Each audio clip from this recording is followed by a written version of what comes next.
I'm here at the Robbins Library in Arlington, Massachusetts with our laptop vending machine, and I'm going to check out a laptop on my library card. So I'll use the touch screen to check out, and then scan my card once here, accept the terms of service, and then it's saying to go to AA11. I'll scan my card again over here, open the door with the light flickering, unplug the laptop,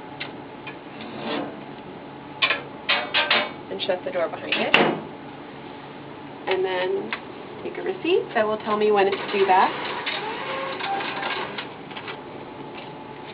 and then I can use the laptop anywhere in the library.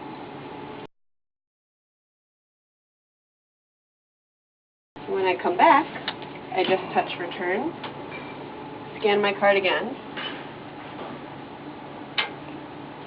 and return it to the same drawer. Remembering to plug it back in so that it charges up for the next person.